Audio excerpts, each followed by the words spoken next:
ఓం గం గణపతయే నమః. హరి ఓం గురవే సర్వలోకానాం భిషజే భవరోగిణాం నిధయే సర్వవిద్యానాం శ్రీ దక్షిణామూర్తయే నమో నమః. జ్ఞానసిద్ధిని వీక్షిస్తున్నటువంటి ప్రేక్షకులందరికీ కూడా మరి ఈ జూన్ మాసము 1వ తేదీ నుండి 30వ తేదీ వరకు కూడా మనకి మేషాది 12 రాశులు అంటే మీనరాశి వరకు కూడా 12 రాశుల్లో గ్రహాల యొక్క సంచార స్థితిగతులను గనక మనం తెలుసుకోగలిగితే ఏ రాశుల వారికి ఏ గ్రహం వలన ఏ శుభాలు కలుగుతాయి, ఏ ఈవెంట్స్ వారిని ఆనందపరుస్తాయి, ఏ రకమైనటువంటి ఇబ్బందులు కలుగుతాయి, మరి ఇబ్బంది కలిగించేటటువంటి గ్రహాలకి తగినటువంటి పరిహారంగా ఏ స్తోత్రము చదివినా, ఏ పూజ చేసుకున్నా, ఏ జపము చేసుకున్నా, ఏ దానము చేసుకున్నా మంచి జరుగుతుందో మనం గనక గమనించుకున్నట్లయితే ముఖ్యంగా ఈ జూన్ మాసంలో సూర్యగ్రహము జూన్ 14వ తేదీ వరకు కూడా వృషభ రాశిలో సంచరిస్తూ, కుజుడు జూన్ 20వ తేదీ వరకు కూడా మేషరాశిలో తన యొక్క స్వక్షేత్రంలో సంచారం చేస్తూ జూన్ 20 తర్వాత వృషభ రాశిలోకి సంచారం, జూన్ 15 తర్వాత సూర్య భగవానుడు మిథున రాశిలోకి సంచారం, బుధుడు జూను 19వ తేదీన దాదాపుగా మనకి మిథున రాశిలో సంచరిస్తూ 19వ తేదీ తర్వాత కర్కాటక రాశిలోకి సంచారం జరుగుతుంది. అట్లాగే ముఖ్యంగా మనందరికీ ఆనందింపదగినటువంటి విశేషముగా చెప్పుకోదగినటువంటి గ్రహము ఏదైనా ఉంటే గురుగ్రహము.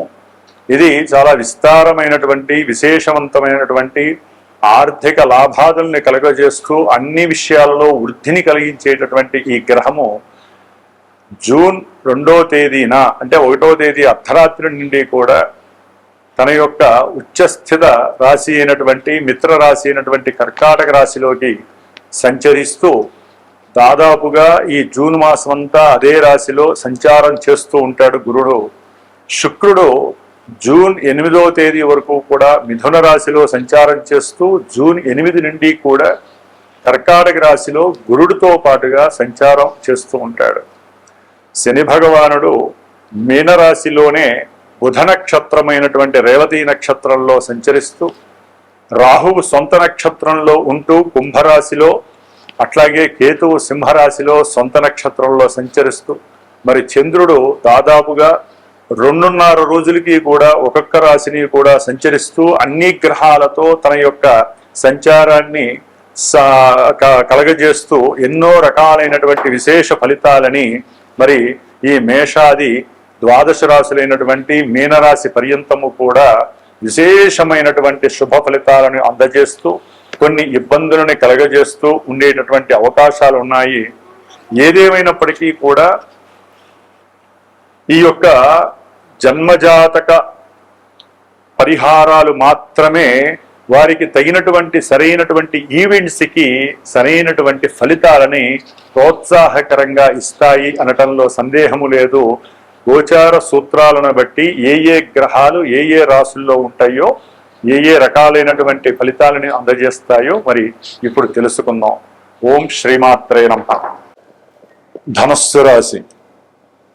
ధనుస్సు రాశి వారికి జూన్ మాసంలో గ్రహాల యొక్క గోచార స్థితిగతులను గనక గమనించినట్లయితే వీరికి ఈ యొక్క జన్మరాశ్యాధిపతి అయినటువంటి గురుడు ఇప్పటి వరకు చాలా బలంగా ఉండి వారి యొక్క జన్మరాశిని చూస్తూ ఎన్నో రకాలైనటువంటి సమస్యల నుంచి బయటపడేసి కొంతమందికి వివాహ వ్యవస్థలో వివాహాలని కలుగజేసి చక్కగా వ్యాపారంలో వృద్ధిని కలుగజేసి సంఘంలో మంచి కీర్తి ప్రతిష్టల్ని కలుగజేసి ఇట్లా ఎన్నో విధాలుగా గురువు యొక్క దృష్టి పరంపరత చాలా చాలా విశేషతల్ని కలుగజేస్తుంది. ఇప్పుడు ఇదే గురుడు జూన్ మాసంలో 2వ తేదీన అష్టమ రాశిలో సంచరిస్తూ ఉచ్చస్థితిని పొందటం వలన ఆకస్మికంగా వీరికి ఆరోగ్యం పట్ల శ్రద్ధ వహించేటటువంటి పరిస్థితి ఏర్పడుతుంది. ఆకస్మికంగా ప్రయాణాల యందు అభీష్టము ఉత్సుకత కలుగుతుంది. అట్లాగే దీర్ఘకాలికమైనటువంటి ప్రయాణాలు చేయాలి అనుకున్నటువంటి వారికి అనుకూలమైనటువంటి సమయంగా భావించాలి. అయితే వీరికి కాస్త వాహనపరమైనటువంటి గృహ సంబంధిత భూ సంబంధిత విషయాల యందు ధనుస్సు రాశి వారికి కాస్త ఇబ్బందులు ఎదురవుతూ కాస్త పోలీస్ స్టేషన్లకు వెళ్ళేటటువంటి అవకాశం కూడా కలుగుతోంది. అంటే అష్టమంలో ఉన్నటువంటి గురుడు బలహీనుడిగా ఉంటున్నాడు. కాకపోతే ఆయన ఉచ్చస్థితిని పొంది సొంత నక్షత్రంలో కొన్ని రోజులే ఉంటాడు కాబట్టి కొన్ని రోజుల వరకు మాత్రము అనుకూలమైనటువంటి పరిస్థితులను కలుగజేస్తూ ఉంటాడు. ఆరోగ్య విషయంలో తల్లిగారి యొక్క ఆరోగ్య విషయంలో చాలా జాగ్రత్తలు వహించాలి. కొంతమందికి నరాలకి సంబంధించినటువంటి విషయాల పరంగా కావచ్చు ఆపరేషన్స్ జరగడానికి అవకాశాలు ఉన్నాయి.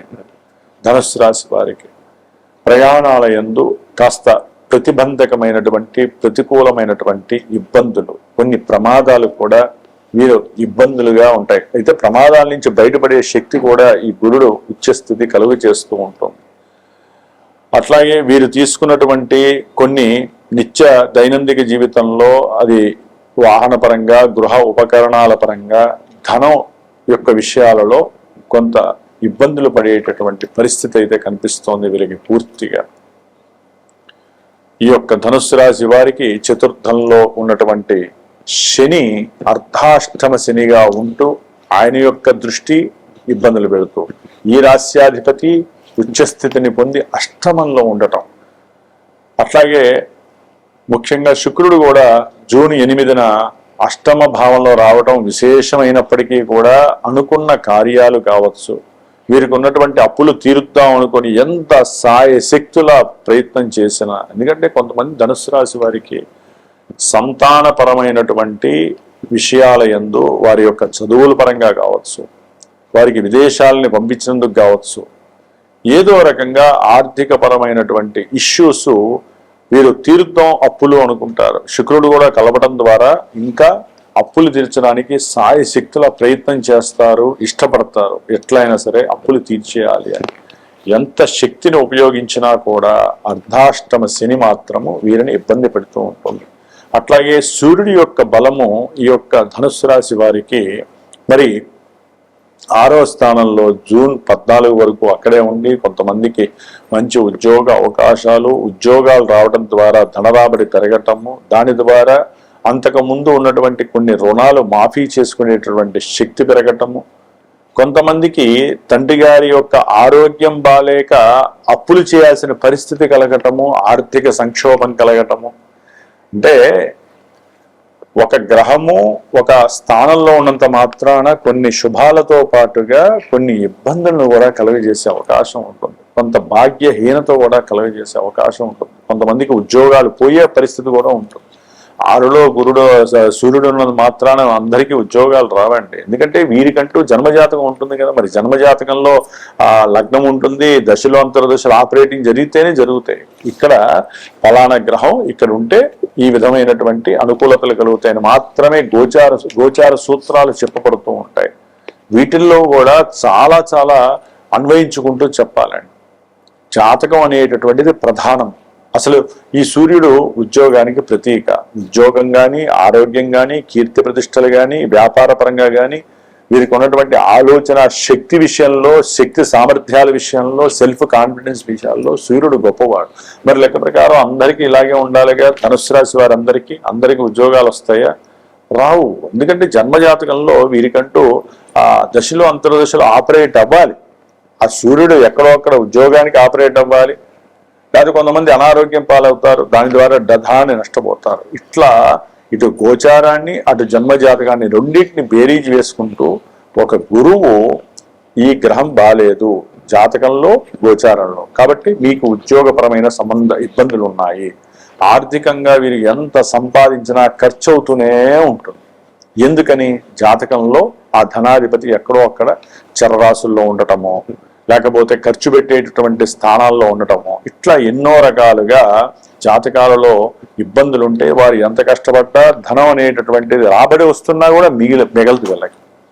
ఎప్పుడు చూడు కొంతమంది అప్పులు చేస్తూనే ఉంటారు, అప్పులు మాత్రం తీరవు.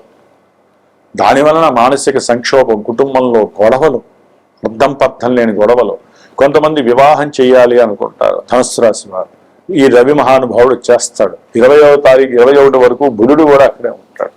వివాహ యోగ్యత కలుగుతుంది. బుధుడు సప్తమంలో ఉండడం ద్వారా వివాహ యోగ్యత తప్పకుండా కలుగుతుంది. కొంతమందికి వ్యాపారపరమైనటువంటి అభీష్టాలు నెరవేరుతాయి. వ్యాపారం చేద్దామని వీళ్ళకి ఎంతో తెలివితేటలు ఉంటాయి ధనుస్సు రాశి వారికి. మరి బుధుడు అక్కడ ఉన్నాడుగా, చక్కగా తెలివితేటలు ఎక్కువ, వాక్కు దోషాలు తొలగించేటటువంటి శక్తి ఎక్కువ ఉంటుంది. అట్లాగే మంచి ప్రణాళికలు తయారు చేస్తూ ఉంటారు. అవతల వ్యక్తులకి సహాయం చేసే గుణం ఉంటుంది. వ్యాపార దక్షత కలిగినటువంటి గ్రహం బుధుడు మంచి స్థానంలో ఉన్నాడు. అయితే ఈ రవి సప్తమంలోకి వచ్చినప్పుడు వ్యాపార సంబంధితమైనటువంటి అనుకూలతలు కూడా కలగటానికి ఈ రవి ప్రోద్బలాన్ని చూపిస్తాడు. అదే సందర్భంలో సూత్రాన్ని అన్వయిస్తే గనక రవి సప్తమంలోకి వచ్చినప్పుడు వ్యాపార భాగస్వాముల మధ్య కొన్ని ఇబ్బందులు తలెత్తే అవకాశం ఉంటుంది. అట్లాగే పార్ట్నర్షిప్స్ విషయాల్లోకి వస్తే భార్యాభర్తల మధ్య కూడా సంబంధ బంధవ్యాల్లో ఇబ్బందులు కలగడానికి అవకాశం ఉంటుంది. న్యాయస్థాన విషయాలలో ఈ పార్ట్నర్స్ ఎవరైతే వ్యాపార పరంగా ఉన్నారో ధన సంబంధిత విషయాల్లో కావచ్చు, లేదా వీడు వాడిని మోసం చేశాడని వాడు వీడిని మోసం చేశాడని ఎక్కడో ఒకటి న్యాయస్థానాలు, కోర్టులు, లాయర్లు ఇవన్నీ కూడా టచ్ అవుతూ ఉంటాయి. అట్లాగే ప్రభుత్వ సంబంధిత విషయాలలో కూడా వీరికి ఎదురుదెబ్బ తగిలే అవకాశం ఉంటుంది. కాబట్టి ఇట్లా ఎన్నో రకాలైనటువంటి సమస్యలు కలుగుతూ ఉంటాయి.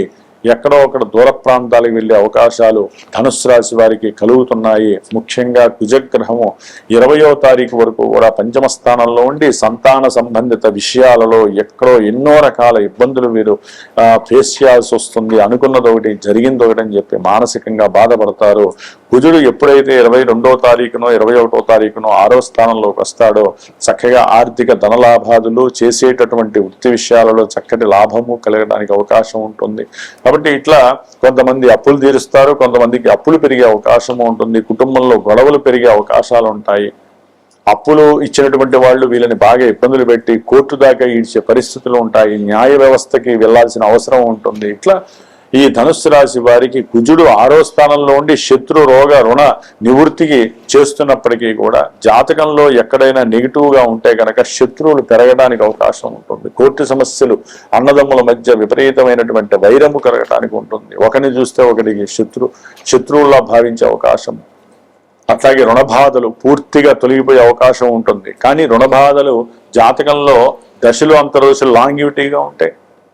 అవి పూర్తిగా ఇంకా ఎక్కువ అవుతూనే ఉంటాయి. ఎందుకంటే శని దృష్టి కుజుడి మీద పడతాం. ఇట్లా ధనుస్సు రాశి వారు కొంచెం ఏదైనా వివాహ సంబంధిత విషయాలు కానీ, భార్యాభర్తల మధ్య సమస్యలు వచ్చినా, ఎడబాట్లు కలుగుతున్నాయి అనుకున్నా, ఓ పట్టాన కోర్టు సమస్యలు తీరట్లేదు వ్యాపారపరంగా కానీ, లేకపోతే మనకు రావాల్సినటువంటి భూములు కానీ, ఇల్లులు కానీ రాక కోర్టు సమస్యలు పడుతున్నా, ఉద్యోగ అవకాశాలు ఎంత ప్రయత్నం చేసినా ఉద్యోగాలు రాకపోయినా తప్పకుండా మీ యొక్క జన్మజాతకాన్ని సరైన గురువు ద్వారా చూపించుకొని, ఏదైనా దోషాలుంటే పరిహారం చేసుకొని, మీరు ఏదైనా దానికి స్తోత్రాలు చదువుకొని ఈ విధంగా చేసుకోవటం ద్వారా మీకు చక్కటి అనుభవంలో అనుభూతి కలుగుతుంది. మనకున్న దోషాలు తొలగించే శక్తి ఉంటుంది. లేకపోతే దోషాలు అలాగే ఉంటాయి. మనకి ఏదైనా అనారోగ్యం కలిగినప్పుడు డాక్టర్ దగ్గరికి వెళ్తే మందు వేసుకోవడం ద్వారా, ఔషధ సేవ చేసుకోవడం ద్వారా మనం మళ్ళీ పూర్వ వైభవాన్ని పొందినట్టుగా మనకి ఏదైనా దోషాలు ఇప్పటిదాకా బాగానే ఉంటాం, ఉన్నట్టుండే సమస్యలు వస్తాయి. కారణం అంతర్దశలో దశలు మారడం వల్ల. అందుకనే ధనుస్సు రాశి వారు చాలా జాగ్రత్తగా ఉండండి. గురువు మారటం ద్వారా ధనుస్సు రాశి వారికి పెద్ద యోగ్యకరం అయితే కాదు, కొంచెం ఇబ్బందులు అయితే పడే అవకాశం అధిక మొత్తంలో ఉంటుంది. భూ గృహ వాహన సంబంధిత విషయాల పరంగా, అట్లాగే ధనపరంగా ఎన్నో నష్టాలు, కష్టాలు, ఆకస్మిక నిర్ణయాలు తీసుకోవటము, తల్లి యొక్క అనారోగ్య సూచనల వల్ల ధన నష్టాలు, ఇట్లా ఎన్నో అంతర్గతమైనటువంటి శత్రువులు పెరగటము, ధన నష్టం కలగటం జరగడానికి అవకాశం ఉంది. కాబట్టి ఈ యొక్క ధనుస్సు రాశి వారు కొంచెం జాగ్రత్తగా ఉంటూ దైవారాధన చేసుకుంటూ ఉండాలి. రుద్రాభిషేకాలు అధికంగా చేయాలి. లక్ష్మీదేవి యొక్క సూక్తాలు ఏదైనా సరే కనకదారా స్తోత్రం చదువుకున్న ధన నష్టము కలగకుండా కాపాడుకునే అవకాశం తీసుకోండి. ముఖ్యంగా శనికి సంబంధించిన గురుడు శుక్రుడికి సంబంధించినటువంటి జపతపాదులు చేయించుకోవటము, అట్లాగే రవికి సంబంధించినటువంటి జపం చేయించుకోవటము, ఇలాంటివి చేసుకుంటూ ముందుకు వెళ్ళండి. ఆదిత్య హృదయం చేసుకోవడం ద్వారా ఈ నెల రోజులు కూడా సాధ్యమైనంత వరకు వీరికి అనుకూలమైనటువంటి గ్రహస్థితి అని చెప్పుకోవచ్చు. ధర్మో రక్షత రక్షత, ధర్మాన్ని మీరు రక్షిస్తే అది మిమ్మల్ని రక్షిస్తుంది. సర్వే జనాః సుఖినో భవంతు.